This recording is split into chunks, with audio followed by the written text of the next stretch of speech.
Welcome back to episode 6 of season 3 of HR as the White Swan. I'm Elliot Clark, the CEO of HRO Today magazine. We publish HRO Today EMEA and HRO Today APAC and produce the HRO Today forums held around the world, and we manage the HRO Today Association.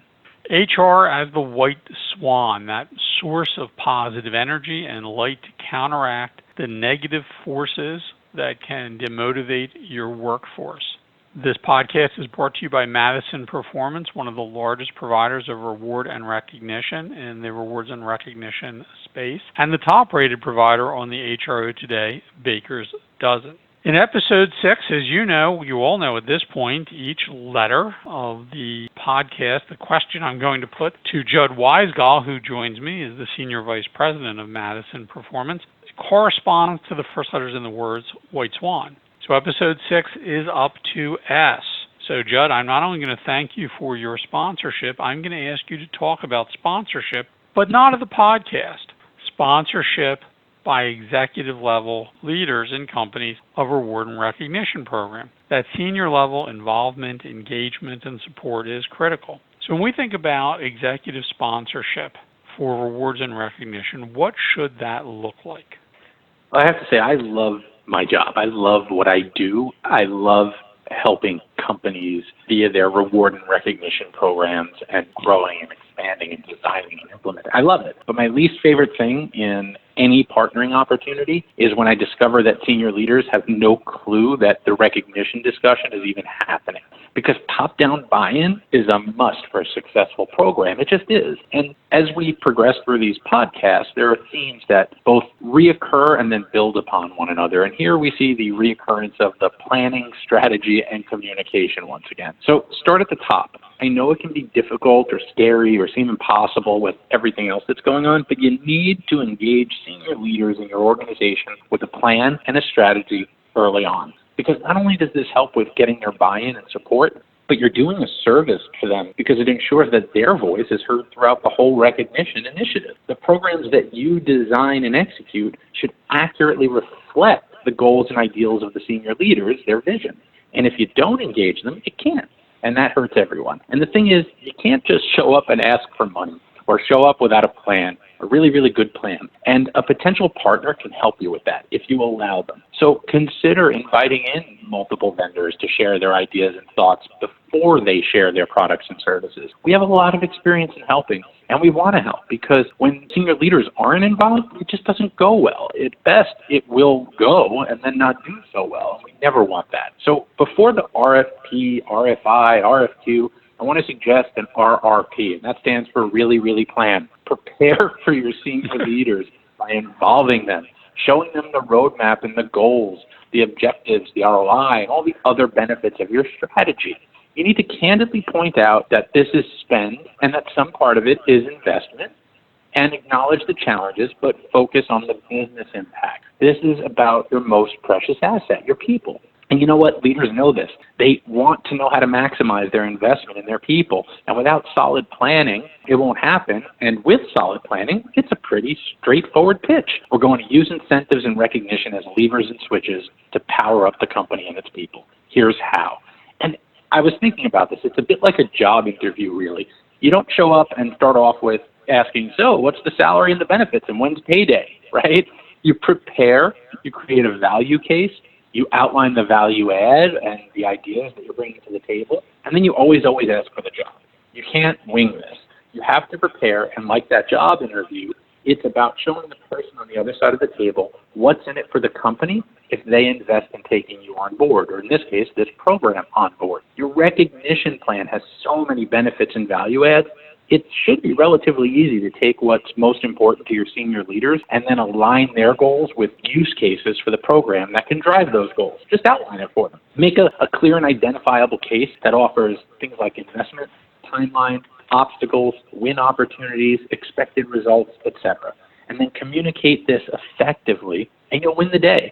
Elliot, I have seen countless HR leaders take solid plans and strategy to their senior leadership teams, and when they communicate it effectively, they win the support that they need to drive it forward. It's amazing to watch, but they did the work. They asked for the help, They got the input, they got the feedback, they planned and strategized, they even practiced their presentations, just like we as sales folks do many times, to make sure that every idea was clear, every goal was focused, every need defined.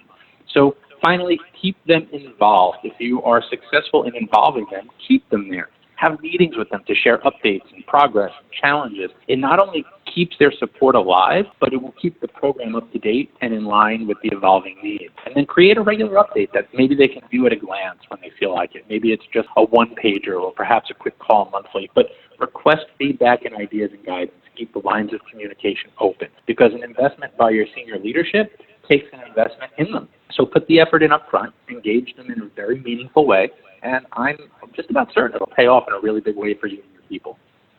So let me get this right. You're suggesting something so radical, so incredible, so mind-blowingly, bafflingly complex, which is just make sure your executives are involved and you actually talk to your associates about the program and that they're part of the communication. Is that the outrageous revolutionary concept that you're suggesting? It sure is. Why is that hard? Why wouldn't everyone know that that's the way it's supposed to work? And I guess one of the questions is this a failure of HR to sell the concept to the senior executives?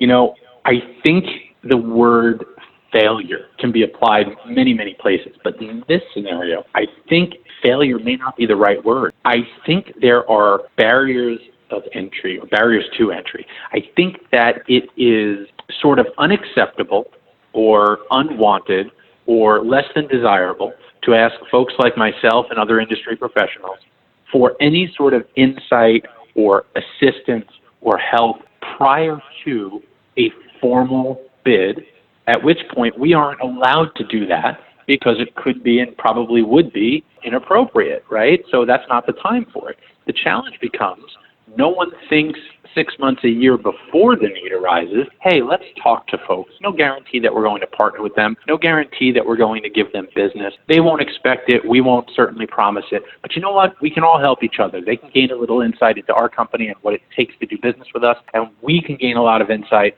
by picking their brain about how we can get senior leadership involved, increase our engagement, and so on and so forth. That part doesn't happen. And I think a lot of it is because of bad experiences that individuals have had over the years with organizations. I think there's a lot of bad salespeople out there that maybe are a little too pushy or in it for themselves. We've seen it across every industry. That's not unique to ours. And I think that it's about adding value. I'll end my answer to your query on this. I often tell any of my salespeople and anyone in sales, and I mentor many people across other companies as well, if you're not bringing some value add to every call, you're wasting their time. That's really, really important. Add value. And if you're not given the chance to add that value, you can't. And so I think what's really important, if we're going to label it as a failure of HR, I would label it as a failure on all buyers to allow value-adding salespeople who have experience and knowledge and truly want to help in to have that discussion way before any selling opportunity begins. It'll benefit everyone. All right, all great points. Judd, thanks again for some great perceptive comments. Once again, I want to thank Judd Weisgal, who is the Senior Vice President of Madison Performance, one of the top providers in the rewards and recognition industry, and we encourage you to check out Madison Performance. You can find them online or give Judd a call if you'd like some additional perspective from him. I'm Elliot Clark, the CEO of HRO Today, and we are done episode 6, so we move on to episode 7, where we hope to wow you with the concept. In HR is the White Swan, we're in season 3. Thanks for your time and attention to this podcast, and we look forward to having you join us for episode 7. To listen to additional podcasts in the White Swan series, visit www.madisonpg.com. On their website, you can also speak to Judd Weisgal to discuss this topic or to speak to him about your rewards and recognition program.